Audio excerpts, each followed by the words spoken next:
Hello students, आज हम तुम्हें क्लास 12th का जो टॉपिक है एक सारणिक उसे सॉल्व करेंगे। लेकिन उससे पहले हमारे कुछ जो टॉपिक है सारणिक उसके कुछ नियम हैं, कुछ गुणधर्म हैं, उनको सीखना बहुत ज़रूरी है। एग्जाम में इसमें से 3-4 नंबर का क्वेश्चन आता है, तो प्रैक्टिस करते हैं। पहले देखते हैं कि जो सारणिक है वो क्या होता है। हमने अब से पहले जो इक्वेशन पढ़ी हैं, रैखिक समीकरण पढ़ी हैं या युगपत समीकरण पढ़ी हैं, तो जैसे अगर दो इक्वेशन हमारी कि a1x plus b1y is equal to k1, a2x plus b2y बराबर k2, तो हम इस समीकरण को जो है, एक तुम्हारा मेथड था विलोपन विधि, उससे हल कर सकते हैं। एक था प्रतिस्थापन विधि, उससे हल कर सकते हैं। और एक था वज्र गुणन विधि, उससे हल कर सकते हैं। और या ग्राफ विधि से हल कर सकते हैं। लेकिन अब हम इस टॉपिक में सारणिक के माध्यम से इन समीकरण को हल करेंगे। तो ये होती है हमारी वर्गाकार। जैसे कि हमारे दो अचर हैं यहाँ x और y, तुम्हारी दो यहाँ समीकरण है कह दो, या दो पंक्ति कह दो, या दो स्तंभ हो गए। अगर 3 वाला है तो जैसे a1x b1y c1y, ठीक है, तुम्हारे 3 ही कॉलम होंगे और 3 ही हमारी पंक्ति होंगी। यानी कि जो सारणिक है वो हमारा एक वर्गाकार रूप होता है। तो अब इसके कुछ नियम हैं कि यदि किसी, मैंने तुम्हें बताया था इससे पहले टॉपिक में जो था हमारा आव्यूह का, कि अगर हम ये लाइन लिखते हैं इस टाइप की, यहाँ इन्हें कहते हैं हम पंक्ति। पंक्ति को इंग्लिश में हम कहते हैं रो। तो ये रो का संकेत होता है R। अच्छा 3 है ये, तो ये R1, ये R2 और ये R3 हो जाएगी। और जो खड़ी रेखाएं हैं जो हम इस रूप में लिखते हैं इन्हें कहते हैं हम कॉलम। ठीक है, तो कॉलम को हम संकेत C होता है, जब 3 होते हैं तो C1, ये C2 और ये C3 मान लेते हैं। तो इसका अब पहला जो है गुणधर्म है कि यदि किसी सारणिक की किसी भी पंक्ति या स्तंभ का प्रत्येक अवयव शून्य है तो सारणिक का मान शून्य होता है। जैसे हमने यहाँ एक सारणिक लिया है, तो उसमें क्या है यहाँ कि ये तो है a1 b1 c1, a2 b2 c2 है। लेकिन जो हमारा ये क्या हमारा c3 तीसरा पंक्ति, सॉरी ये तीसरी रो है हमारी, यहाँ पंक्ति है, यानी कि R3। तो क्या है, इसका प्रत्येक अवयव शून्य है। तो सोल्व हल कर लेंगे या ना करो तो इसके मान 0 आ जाएगी। जैसे हमारी यहाँ पंक्ति है, अगर हम इसे S लिखें, कोई और संख्या देख लो कि 2 4 5 6 7 8, और इसका जो है यहाँ C3 है, इसका प्रत्येक अवयव क्या है, ये शून्य है, तो इसका मान भी शून्य आ जाएगा। इसका दूसरा यह है गुणधर्म कि यदि किसी सारणिक की पंक्तियों को स्तंभों में तथा स्तंभों को पंक्तियों में परस्पर बदल दें तो सारणिक के मान में कोई परिवर्तन नहीं होता। जैसे कि यह है a1 b1 c1, a2 b2 c2, a3 b3 c3, जो हमारी ये पंक्ति हैं, अगर हम इन्हें स्तंभ में चयन कर दें तो इससे सारणिक के मान में कोई परिवर्तन नहीं होता। तीसरा था कि यदि किसी सारणिक की किन्हीं दो पंक्तियों या स्तंभों को परस्पर बदल दें तो सारणिक का चिन्ह बदल जाता है। जैसे हमारी ये पंक्ति थी पहली a1 b1 और ये थी a2 b2, यदि हम इस कॉलम को, जो हमारा दूसरा कॉलम है, हम इधर लाएं तो b1 और b2 और इसे यहाँ ले जाएं a1 a2, तो चिन्ह बदल जाता है। चाहे हम इन्हें पंक्तियों को ऊपर ले जाओ कि a2 b2 और इसे नीचे लाओ A1 और B1 तो भी चिन्ह बदल जाता है। लेकिन उसका जो मान है, अगर इसकी वैल्यू कहीं 20 आ रही है ना तो -20 हो सकती है, लेकिन 18 या 19 नहीं हो सकती। 4 है यहाँ कि यदि किसी सारणिक में कोई दो पंक्ति या स्तंभ समान है तो सारणिक का मान शून्य होता है। जैसा मैंने लिखा है यहाँ कि A1 B1 C1 ये पहली पंक्ति है, A1 B1 C2 C1 ये दूसरी पंक्ति है, और जो तीसरी है हमारी A2 B2 C2। तो इसमें क्या है, जो हमारी पहली पंक्ति है ये R1, दूसरी पंक्ति है ये R2, ये क्या है, समान है, तो इसकी वैल्यू 0 आ जाएगी। जैसे मैंने लिखा यहाँ कि क्या है, 2 3 4 है, पहला कॉलम है, जो दूसरा कॉलम है कि 2 3 4, तो दोनों क्या है यहाँ समान है, यानी कि C1 और C2 समान है, तो इसका मान 0 आ जाएगा। और अब एक है 5, यदि किसी सारणी की किसी एक पंक्ति या स्तंभ के सभी अवयवों को किसी संख्या से गुणा कर दिया जाए तो सारणी के मान में भी उस संख्या से गुणा हो जाता है। यदि हमारा यह है कि k A1 k B1 k C1 इस पंक्ति में गुणा हो रही है, केस है, तो इसे हम बाहर निकाल सकते हैं। ठीक है, आव्यूह में और सारणिक में ये अंतर है। आव्यूह में क्या था, अगर हम गुणा करते हैं तो गुणा पूरे ही मान में होती है, पूरी ही आव्यूह में होती है, लेकिन सारणिक में ऐसा नहीं होता। सारणी में केवल हम एक ही पंक्ति में या एक ही स्तंभ में गुणा कर सकते हैं और उससे ही हम भाग कर सकते हैं। तो हमारा जो मेन पॉइंट है वो ये है, इसे बहुत याद रखना। अब है 6 कि यदि सारणी की किसी पंक्ति अथवा स्तंभ का प्रत्येक अवयव 2 या 2 से अधिक पदों का योगफल है तो सारणिक को उसी क्रम के 2 या 2 से अधिक सारणिकों के योग के रूप में व्यक्त किया जा सकता है। अगर जो हमारी पहली जो कॉलम है ये हमारा ये जुड़ा हुआ है, योगफल है, ठीक है, कि B1 B2 B3, तो हम इसके 2 टाइप कर सकते हैं। पहले तो लिखेंगे कि A1 A2 A3 ये वाला, दोनों ऐसे ही रहेंगे, और जो नेक्स्ट जाएगा सारणिक उसमें हम ये B1 B2 और B3 कर देंगे, बाकी दोनों ऐसे ही रहेंगे। इस टाइप पे भी कभी कभी क्वेश्चन आ जाता है जो ज्यादा मुश्किल नहीं है, आसान है, बस हमें ये नियम याद रखना जरूरी है। अब है कि यदि किसी सारणिक में कोई चर x है और x की वैल्यू हम a रख दें तो सारणिक का मान 0 हो जाता है, तो x मान से सारणिक का गुणनखंड होगा। जैसे कि यह है कि 3 3 3, यहाँ x a b x square a square b square, अगर मैं यहाँ x बराबर a रख दूं यहाँ पर, ठीक है, तो क्या होगा, तो मान 0 हो जाएगा। ठीक है, तो जैसे क्या होगा 3 यहाँ a स्क्वायर 3a स्क्वायर दोनों समान हो जाएंगे, तो इसका मान 0 हो जाएगा। तो अब हम जो एक्सरसाइज है इसकी सारणी की जो पहली एक्सरसाइज है उसे अब हल करते हैं। तो इसका जो पहला क्वेश्चन है हमारा यहाँ एक्सरसाइज है 4.1।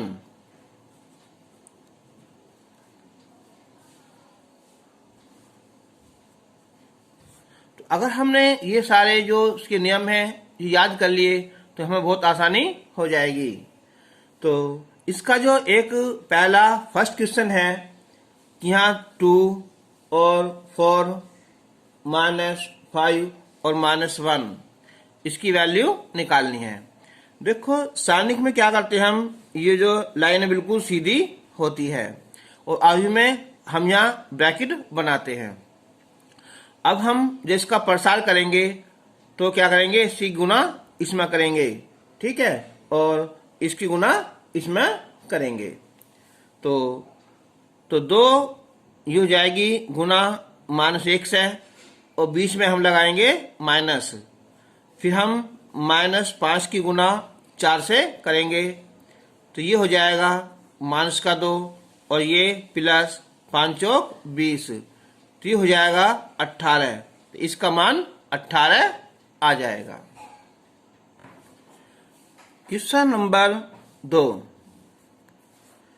ये है कि यदि a बराबर है यहाँ 1 2 4 2, इस बात को ध्यान रखना ये हमारा अब सारणिक नहीं है, ये है हमारा अवयव। तो सिद्ध करो। काफी अच्छा क्वेश्चन है ये। 2a बराबर 4 और ये सारणिक a। अब मेन जो बात है याद करने की वो ये है, ध्यान देने की, ये 2a है। जब हमारा a दिया हुआ है यहाँ तो हम पहले 2a निकालेंगे तो ये सारणिक नहीं है, क्या ये अवयव है। तो 2 से हम गुना सारणिक हो जाएगी, ये 2 ये 4 ये 8 और ये 4, ठीक है, ये अवयव हो जाएगा।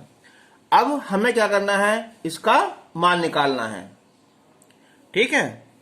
तो इसकी हम वैल्यू निकालेंगे, ये हो जाएगा इसका अब सारणिक मान हो जाएगा। तो गुना करेंगे हम 2 गुना 4, फिर बीच में माइनस, तो 8 गुना 4, ये हो जाएगा 4 दूनी 8 और 8 चौक 32, ये हो जाएगा -24। अब हम देखो निकालना है ये हमें 4a, तो इसका मतलब क्या है, पहले हम केवल a का ही सारणिक मान ज्ञात करेंगे, 1 2 4 और 2। तो ये 1 गुना 2 माइनस 4 गुना 2, तो ये 2 हो जाएगा, 4 दूनी 8 तो -6। अब हम यहाँ 4 से इसमें मल्टीप्लाई करेंगे तो 4 और ये -6 तो ये हो जाएगा -24। तो क्या हुआ, इसलिए हमारा जो 2a है ना, जिसका सारणिक मान है, ये हो जाएगा 4 और ये a। आंसर हमें प्रूफ हो गया। इस क्वेश्चन में एक बात याद रखना जो वेरी वेरी इंपॉर्टेंट है कि कहीं अगर विकल्प आ जाए, कहीं किसी कंपटीशन में आ जाए, जो हमारा एक अवयव है, ये याद रखना इसे कि यदि अवयव कैसा है, यहाँ ये है होता है वर्गाकार, जैसे n गुना n, ठीक है, इस क्रम का है, तब क्या होगा, तो k और a इसका जो मान निकालेंगे ना, वो हो जाएगी हमारी k की पावर n और ये a। जैसे कि हमारा यहाँ क्या था, यहाँ 2 गुना 2 था ये, तो क्रम क्या होगा, 2 हुआ।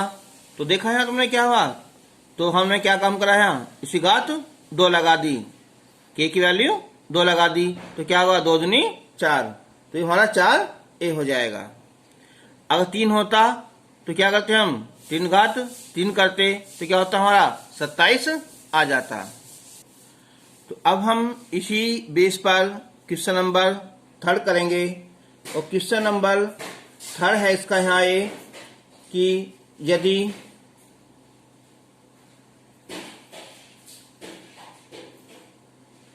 a बराबर है यहाँ 1 0 1 0 1 2 0 0 और 4, ये भी यहाँ अवयव हुई दिया हुआ है। तो सिद्ध करो या दिखाइए कि 3a की वैल्यू हो जाएगी हमारी 27 और ये वाली। मैंने तो अभी रूल बताया था, ये बिल्कुल इसी क्रम का है, इसी काम आएगा। तो अब हम 3a है, तो सबसे पहले हम निकालेंगे हम 3a, तो 3 तो 1 0 0 0 1 0 1 2 4, तो इस 3 से मल्टीप्लाई सारे में हो जाएगी, क्योंकि ये क्या है, हमारा अवयव है।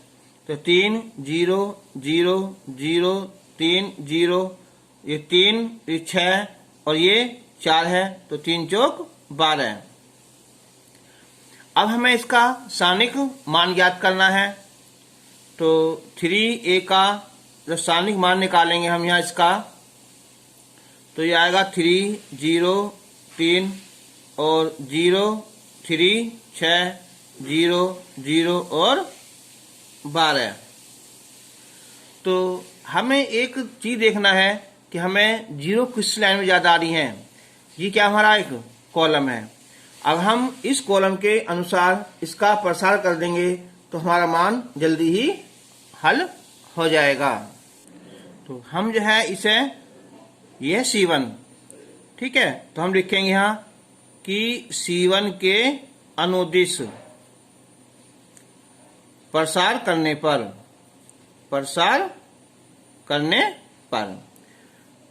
पहले हम लिखेंगे यहाँ 3 और बाकी ये लाइन छोड़ देंगे, ठीक है।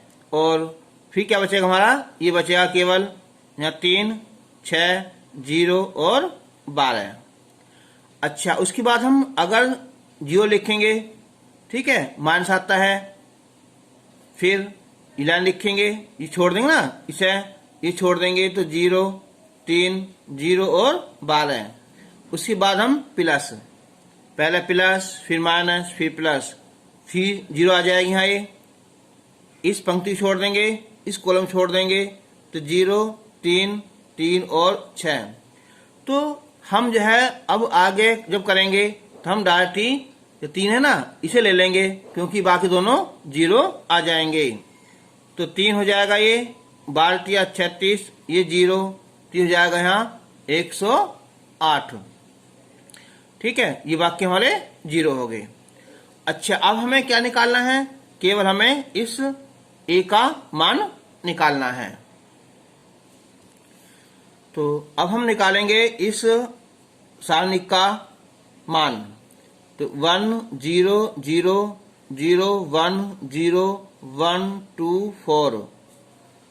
यहां भी हम प्रसार करेंगे C1 के अनुदिश।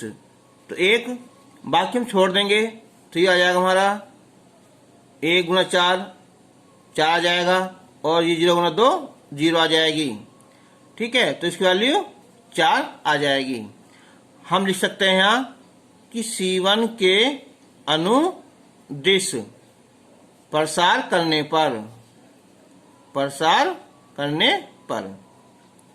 अब हमें देखो लाना है 27, यानी कि हम 27 और जो सारणिक मान है इसकी गुना करें हम, तो 27 गुना 4, ये क्या होगा 108 हो गया। तो इसलिए क्या हुआ कि 3a जो सारणिक मान है इसकी वैल्यू यहाँ 27 और a आ गई।